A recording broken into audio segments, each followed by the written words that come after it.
sibling's wedding. I volunteered to write and deliver the speech. They asked me. I spent weeks on it. Jokes, memories, the whole thing. I rehearsed in the car. I printed it on nice paper. I walked into the reception, feeling proud. 10 minutes before I go up, my sibling pulls me aside. Sam already has a speech, they say. She wrote one. They're smiling like this is a surprise. I ask, why didn't you tell me? And they shrug. We didn't think it would be a big deal. Okay, not the end of the world. I shrug and say, I figure fine. I'll still stand up afterward, show some support. That's what family does.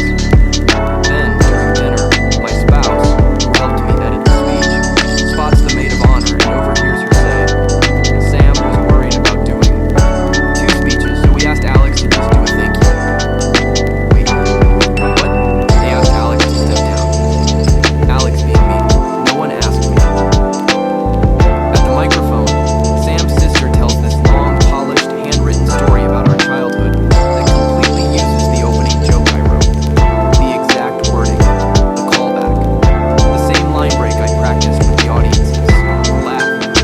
My stomach drops. Afterwards, people come up to me to congratulate me on the speech. They're smiling. I want to tell them I didn't give it. I want to tell them my words were borrowed. Should I? Instead, I go home and cry in the bathroom.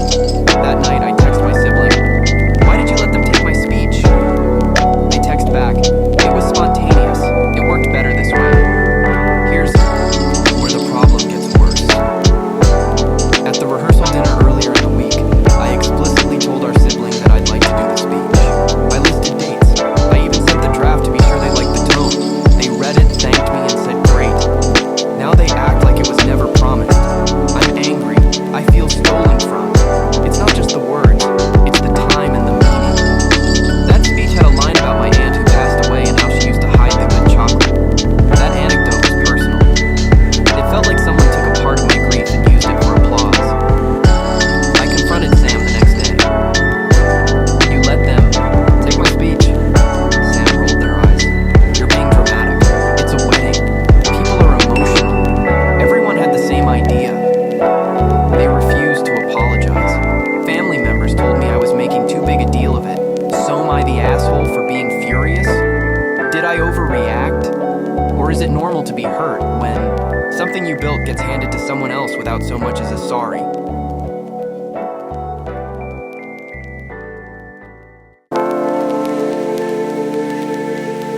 Am I the asshole?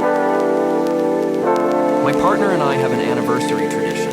We pick a small but meaningful thing. Dinner, a note, a silly present. This year I planned everything. I booked the table months ago. I wrote a scavenger note map that led them to small items representing our relationship. It was thoughtful, it was cheap, it was me. The morning of, my partner texts, I'm going to my friend's art show tonight. It starts at 7. Hope that's okay? I'm like, but our reservation is at 7:30. They say, I'll just swing by after. Fine. I go, set the scene, light 2 candles, put the last clue in the envelope, everything. 7:30 passes, 8:30 passes. At 9:30, I call. Hey, where are you? They say, at the after party, it's running late. They finally show up at 11:15. They're tipsy. They say, it's no big deal. I'm crying because I'd spent time and money and emotional labor, and they treated it like an addendum to their night out. They apologize half-heartedly and then proceed to tell me about this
I reply, all with a factual correction.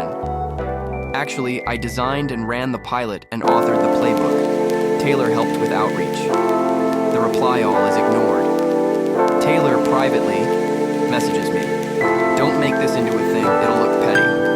So I sent a follow-up with the results and my name on the title slide. I CC'd our manager. The manager thanked both of us for the collaboration and added, "Great work, team." They didn't call anyone out. Taylor later told mutual colleagues that I was too sensitive and should have been grateful for Taylor's mentorship. People now treat Taylor as the project lead. I get awkward pats on the back. No offer to put me as lead on the next phase. When I asked Taylor in a meeting why they didn't credit me publicly, they said, "You would have done the same." I said, "No, I wouldn't."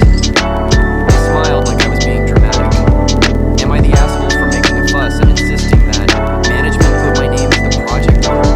Or is the workplace just a jungle and I should grow thicker skin?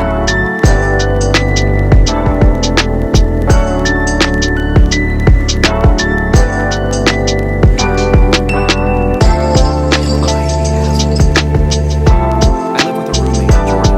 We split groceries and rent. We've been living together for a year. I'm tidy. Jordan is not.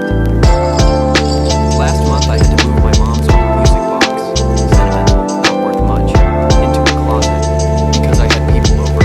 It was the only place. I told Jordan where it was. Top shelf in the linen closet behind the towels. I respected their space. I expected them to do the same. 2 weeks later, I come home and it's gone.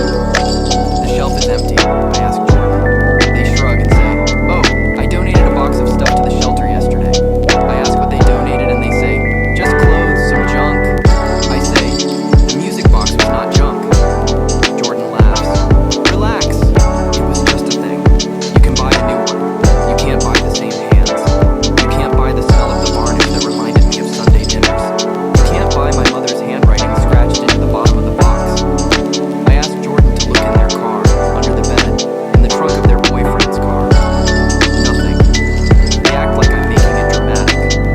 Their boyfriend says, "If the shelter found it, good. Someone needed cheering up." That felt like salt in a wound. But here's the kicker. 3 days later, I found a post on a local buy sell where Jordan had listed a wooden music box for sale. Lovely vintage. The listing used a photo that looked eerily like mine. I took a screenshot and confronted them. Jordan admitted they'd sold it for $30 because they needed gas money. No one told me. Not a word. Now I'm out the box and $30. I'm also out the trust. Jordan refuses to pay me back. They say, "You don't know if it was yours." I have a faded sticker under the lid with my mom's name in ballpoint. Jordan said, "That's circumstantial. Neighbors say I'm overreacting. My landlord says it's a roommate problem. My friends say it's a lesson in not leaving things around." I say, "It's common decency to ask before you donate or sell someone else's things."